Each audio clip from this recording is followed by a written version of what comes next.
가수하겠다고 약속 받았는데 이상 신호로 감지하고 급히 저희들은 이제 특공대를 투입해서 들어가 진입했습니다.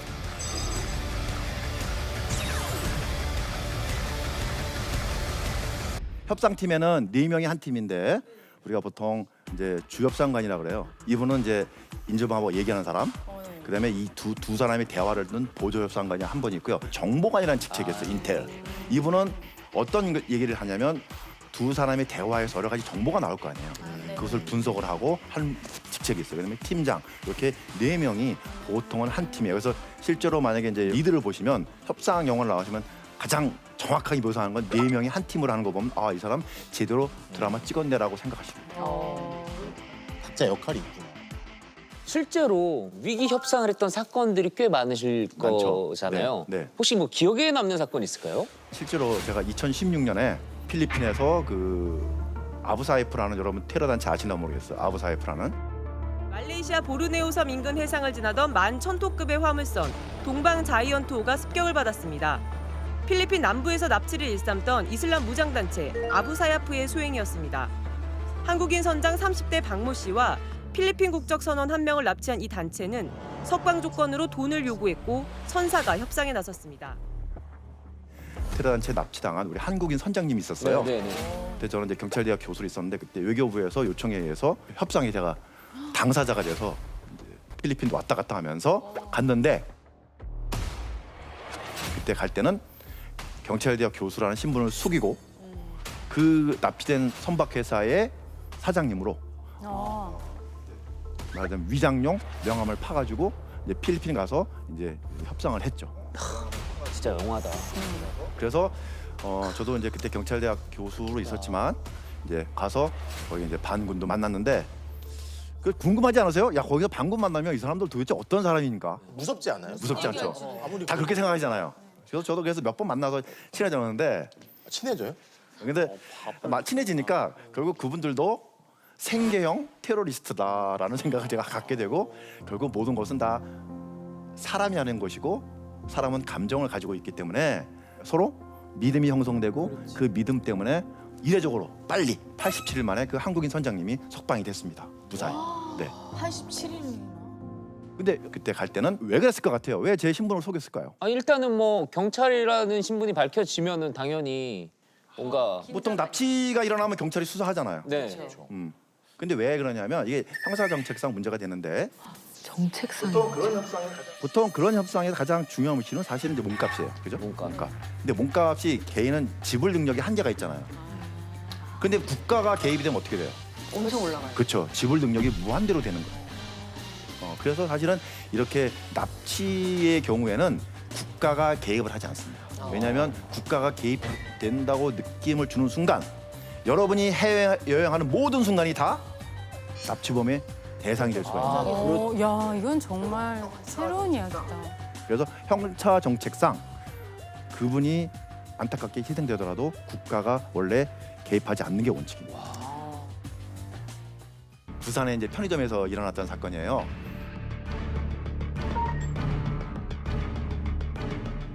강도가 들어서 칼 들고 편의점에서 일하시는 분들 목에다 칼을 댔어요.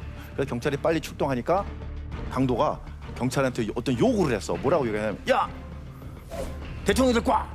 야! 오바마 대통령 데리고 오고 나 데리고 와! 이런 거예요. 만약에 내가 그 현장에 있었다면 야 대통령 데리고 와! 이런 요구에 여러분 첫 번째 반응 어떻게 하시겠어요? 뭐라는 거지? 나는 진짜 야 쓸데없는 소리 하지 말고 칼 내려놔 이럴 것 같아 그냥. 대화가 안 될 것 같은데. 그렇지. 당연히 대화가 될 수가 없어요. 없잖아요. 왜 대화가 될 수가 없냐? 여러분들이 문제 해결에 초점을 맞췄기 때문에 협상이 되질 않는 거예요. 그럼 어떻게 해야 되는 거예요? 그래서 제가 첫 번째 이제 그걸 얘기하고 싶은데 감정이 폭발적으로 일어나서 위기 상황이 돼서 경찰과 대치하는 상황에서 첫 번째 과제는 뭐냐면 지금은 문제를 해결하는 시간이 아니다. 들어줘야 되나? 문제가 해결이 될까요? 안 되는 시간. 안 되죠. 그럼 어떻게 돼요, 우리는?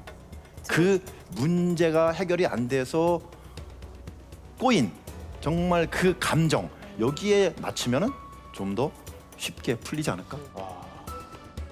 그래서 첫 번째 제가 여러분에게 말씀드리고 싶은 건 감정이 굉장히 중요하다는 거예요. 당장 해결보다 감정에 초점을 맞춰라. 네, 맞아요.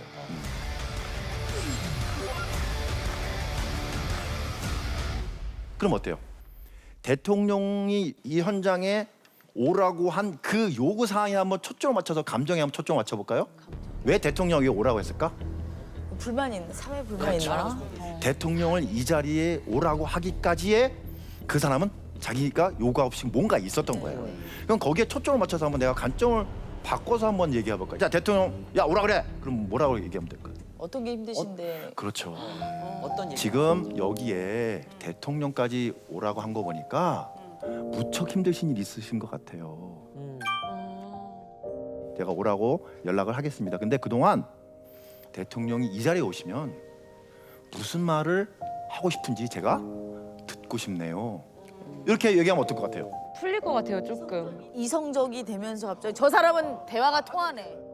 반대로 이렇게 하는 거야. 아 대통령이 대통령이 바쁘신데 제가 한번 연락 하나 해볼게요. 근데 교통도 밀리고 얼마나 걸릴지 모르겠는데 대통령 오실래나? 자, 이러면 어떻게 반응하실래요? 역시 저 사람도 안 돼. 나를 무시하네. 죽이고 말자. 이렇게 끝나겠죠. 그렇죠? 어렵다. 어려워. 근데 우리는 종종 그 안에 내재된 잠재되어 있는 감정을 무시하는데 저는 첫 번째 이 얘기를 여러분에게 하고 싶어요. 감정을 무시하지 말자. 감정을 감정. 무시하지 말자. 감정. 정말 너 중요해요. 대화법에도 너무 좋겠다. 금기어가 3개가 있어요. 금기요. 진정하세요. 이해합니다. 나오세요. 자, 여러분들 막 화난 사람한테 진정하세요 하면 뭐라 그래요? 바로 진정하겠습니다 이렇게 얘기하던가요? 뭘 더 진정? 더 흥분하잖아. 진정하겠습니다. 뭘 진정하라는 거. 뭘 진정? 진정하냐고. 그럼 막 얘기했어. 근데 이해한다니까요. 그럼 뭐라 그래요? 이해? 이해? 네가 나를 왜 이렇게 잘 알아? 화 분야에 왜 이렇게 잘 알아? 맞아. 맞아. 그러면 알았어요. 나오세요. 그럼 뭐라 그래? 더 안 나가. 안 나오죠. 뭐 해결됐나 봐. 그렇지. 저는 그래서 이걸 금기어야. 그래서 제가 이제 강의할 때 이 얘기를 했더니 현장에 있는 분들이 저한테 이런 질문을 해요. 거꾸로. 교수님, 근데 그 세 말을 빼놓고 대화가 되나요? 대화가 되나요? 왜? 지금도 사실 현장에 출동하신 분들이 이 말을 써요. 그럼 어떻게 바꿔주면 될까요? 뭐라 그래야 돼요? 진정하세요. 그러고 왜 그러세요? 막 그래요. 저도 그렇죠. 뭐라 그래야 돼요? 아까 같잖아요. 힘드시죠? 감정에 초점을 맞춰서 그대로 여러분이 느끼는 대로 얘기해요. 자, 이분 앞에서 막 화를 띠고 막 욕하고 막 그래. 그럼 어떻게? 저는 화가 났다는 게 아니라 화가 나 보이신다고요. 그러면 이 사람이 화를 가라앉히진 않지만 적어도 화를 더 올리진 않아요. 왜? 상대방이 내가 화난 걸 아니까. 근데 진정하세요 하면 어때요? 이 사람이 내가 화난 걸 몰라? 그럼 어떻게 해야 돼요? 진정을 해나고. 상대방이 확실하게 내가 화난 걸 알려주는 방법은 뭐예요? 더 화를 내는 거예요. 더 화를 내는 거예요. 똑같아요. 그래서 어떻게 해요? 올리다 보면 끝까지 가는 거예요. 뭐 천 정도 없어. 그냥 올라가는 거죠. 자, 두 번째. 이해합니다라는 것을 어떻게 바꿔주면 될까요? 자, 이해합니다라는 어때요? 되게 것 같습니다. 영혼 없이 들리잖아요. 진정성이 없이 들리고. 그럼 어떻게? 듣고 싶어요. 듣고 싶어요. 듣고 싶어요. 듣고 싶어요. 메시지를 전달받잖아. 메시지. 그러니까 대화는 말로 전달되는 것도 있지만 대화 통해서 이 사람이 어떤 메시지를 전달받고 싶은가를 생각해 보시면 돼요. 그래서 이해합니다보다는 듣고 싶어요. 듣고 싶어.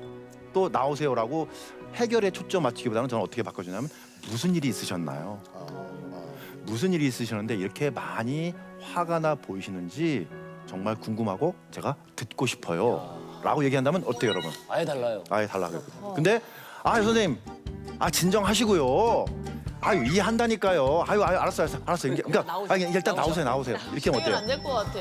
얘기하고 싶어요? 안 되지. 얘기하고 싶지 않죠. 그거는 안에 있는 분이 이상해서가 아니라 그 상황이라면 그런 말을 듣고 누구든지 나오고 싶지 않을 거예요. 마음이 움직이지 않아. 그렇죠. 여러분은 어떤 분과 대화를 하고 싶으신가요? 내 얘기를 잘 잘 들어야 들어요. 내 감정에 대해서 내가 왜 화나면 화났고 슬프면 슬프고 이러한 내가 든 감정에 대해서 궁금해하는 사람과 얘기하고 싶잖아요. 그렇죠? 맞아요. 똑같아요. 그러니까 잘 들어주는 것도 진짜 중요한 것 같아요. 그렇죠. 얘기하는 되게 것보다, 무척 말하는 중요해요. 것보다. 네. 그럼 경험상 네. 얼만큼 오래 협상하신 게 가장 긴 장시간 하신 거예요? 제가 한 거는 이제 그 경남 합천에서 엽총을 들고 아들을 데리고 뭐 인질견 자살 상황에서 내려가서 한 20시간 스테이지로 잠 안 자고 20시간 제가 한번 해봤어요.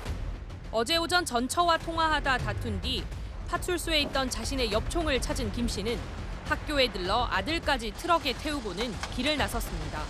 합천 황매산 터널 부근에서 김 씨와 경찰의 대치가 시작됐습니다. 전철을 만나게 해달라는 요구를 반복하던 김 씨는 엽총을 쏴 경찰을 위협하기도 했습니다. 경찰은 협상팀을 투입해 김 씨를 설득했고 결국 긴박한 상황도 만 하루 만에 종료됐습니다.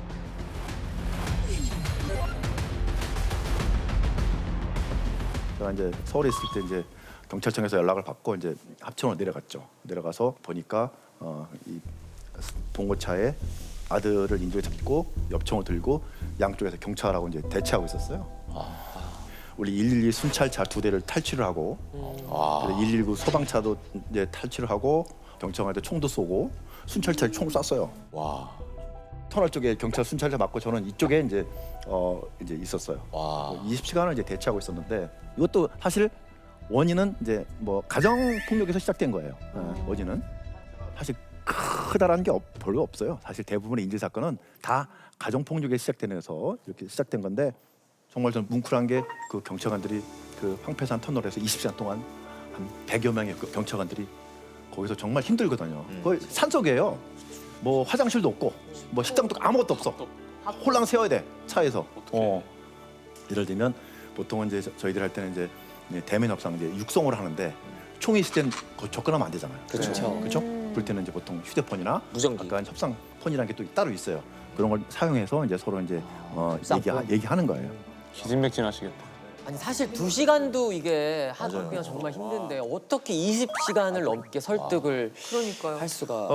설득이라기보다는 저는 그분이 느끼고 있는 감정 거기에 초점을 맞춰서 그래도 지칠 것 같은데. 집중력이 해준 것 같아요. 그 사람도 정말 극단적인 상황까지 갈 때는 자기 나름대로 이유가 있을 거 아니에요. 그 감정을 들어주니까 나중에는 정말 순한 양이 돼서 수갑도 순순히 받더라 하는 걸 저는 얘기하고 싶어요. 스스로 자수를 하게 하는 거구나. 그런데 이제 우리가 실수한 게 뭐냐면 그렇게 오랫동안 협상하다 보면 항상 우리는 뭘 빨리 하는 데 익숙해지잖아요. 그렇죠. 근데 보통 어떤 그런 위급 상황에서 사건이 빨리 해결이 안 되고 하면 우리는 보통 당황해서 다른 방법을 쓰잖아요. 근데 저는 여기서 이런 말을 해주고 싶어요. 나의 핵심 가치가 뭔가. 그래서 저는 이제 경찰관들 강의할 때 이렇게 국민의 생명을 지키는 거 보호하는 게 우선입니까? 사건을 빨리 해결하는 게 우선이에요. 하면 전부 다 100%다 생명을 지키는 게 그러면 지금 왜 작전을 해야 되는데요? 지금 인질범하고 지금 협상이 잘 돼 있고 지지부진하지만 이분이 인질에 대해서 어떤 위협도 하지 않고 하고 있는데 도대체 뭐가 문제예요? 협상을 잘하고 있는 거예요. 그래서 빠르게 뭘 하려 그러면 그런 잘 되고 있는 상황에서도 우리는 작전 또는 물리력을 행사해서 자꾸 이걸 빨리 끝내려고 하고 있죠. 그럼 어떻게 해요? 누군가 다치겠죠. 맞아. 네. 그래서 빨리 해결하는 것이 모든 것의 능사는 아니다. 아니다. 비슷한 얘기로 제가 또 하나 있는데 전주에서 이제 딸하고 부인을 이제 인질로 잡은 사건이 있었어요. 임 씨는 이른 아침부터 자신의 집에서 인질극을 벌였습니다. 자신을 정신병원에 입원시키려 한다며 부인과 17살 된 딸을 흉기로 위협했습니다. 그래서 이제 경찰이 출동해가지고 구출하려고 들어가려고 하는데 갑자기 이 딸하고 부인이 도망쳐 나온 거예요. 스스로. 그래서 들어갔는데 이 안에 있는 이분이 중문을 잡고 있는 거예요. 그래서 경찰하고 뭐 열고 막 대치하다가 갑자기 이분이 이제 이걸 놓고 베란다 문을 열고 그냥 뛰어내렸어요. 이분이 혼자 아파트에 혼자 있었잖아요. 그러면 혼자가 된 상황이잖아요. 누구한테 위협을 가한 상황도 아니고 그러면 굳이 잡을 필요가 있을까? 그죠? 그러면 뭐예요? 인질 상황에서 사실 인질을 풀어주면 그때는 뭐냐면 자살시도 상황으로 역할 변경이 돼야 되는 거예요. 근데 내가 하고자 하는 것은 생명을 구하는 거라면 조금 더 여유를 가지고 그 사람의 말을 들어줬으면 구할 수 있지 않았을까 하는 이제 아쉬움이 있는 거죠. 왜 그 인질범들이 대부분 뭐 이렇게 가정에서의 일이면 아내 데리고 와. 그렇죠. 막 이렇게 얘기를 하잖아요. 네, 맞아요. 그럴 때 정말로 아내를 데리고 온 적도 있으세요? 여자친구나. 그러면 인질범이 요구한 대로 같이 왔어. 그럼 어떻게 할 것 같아요? 들여보내. 점점 요구하는 게 많아질 것 요구하는 게 같아. 많아질 것 같아요. 제가 유사한 상황이 있었는데 꼭 마동석 씨하고 똑같이 생긴 우리 형사분이 한 분 있어요. 강력계 형사인데 그분이 자살 시도 상황에 역할을 하더니 우시더라고. 그래서 제가 이제 끝나고 물어봤어요. 왜 그러냐 그랬더니 제가 몇 년 전에 실제로 이제 겪은 사건인데 이제 여고생 자살 사건이에요. 그래서 이제 아파트 옥상에서 이제 여고생이 서 있으니까 경찰이 출동한 거예요. 그래서 이제 자기 남자친구 불러달라고. 여자친구가. 네, 남자친구 불러달라고. 그 이제 그 당시에는 뭐 협상이라는 개념이 없었으니까 야 이제 하니까 막 불러준 거예요. 남자친구 이제 자기 눈 안에 들어와요. 어떻게 했을까요?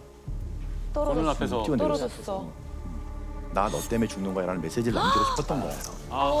그래서 안 되는 자, 거 같아요. 그러면 그런 우리 가정 폭력으로 시작된 그런 인질 상황에서 아내가 왔어. 그럼 어떤 제스처를 할 것 같아요? 가장 극단적인 상황을 연출할 거예요. 자, 그래서 아내가 오는 문제로 사실 협상을 하게 되면 힘든 거예요.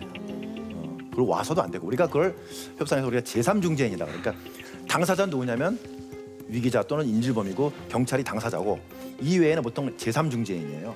그래서 우리는 제3중재인은 협상에 참여시키면 안 된다라는 원칙이 있어요. 그래서 우리는 이제 보통 이제 사람의 목숨을 이제 다루는 얘기이기 때문에 정말 현장에 나갈 때는 저도 이 머리부터 발끝까지 나의 표정 모두 하나 전체가 다 통제해요. 이제 실수를 해도 이렇게 막 상대방한테 쏙쏙 같은 걸 느끼지 않게 위해서 단어도 굉장히 중립적으로 선택하고 저는 최선을 다해서 나는 당신을 살리고 싶어요라는 메시지를 그분에게 전달해 줘야 되거든. 사람들이 왜 한강 다리나 왜 많은 사람들이 거주하는 아파트 옥상에서 자살할까 시도를 할까 한번 생각해 보셨어요? 날 좀 봐달라는 신호. 그런 거 시그널일 맞아요. 수도 있겠다. 그래요? 그러니까 정말 죽으려고 하는 사람은 어디로 갈까요?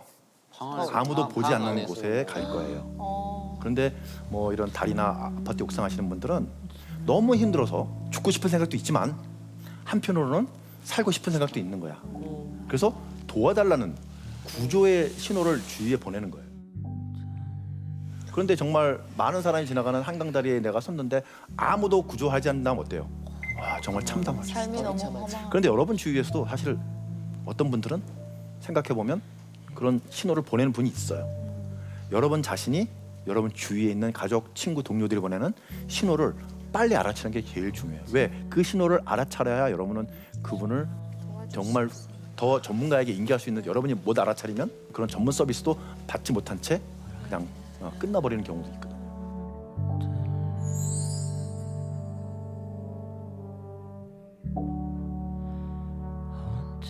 사실 선생님 얘기 들을 때까지 저는 약간 주변 사람 힘들어 보이면 괜히 내가 더 나서서 보탬이 돼서 막 자극하는 게 아닐까. 또 아니면 내가 괜히 도움도 안 되는데 그냥 말만 꺼내서 그냥 더 좀 상황이 좀 그렇게 빠지는 게 아닌가 했는데 오늘 좀 이런 강의를 들으면서 생각이 좀 많이 바뀌는 것 같아요. 그렇죠. 만약에 그렇게 해서 한 분이라도 여러분 친구, 동료, 가족을 구할 수 있다면 가치 있는 시간이 아닐까요? 그죠?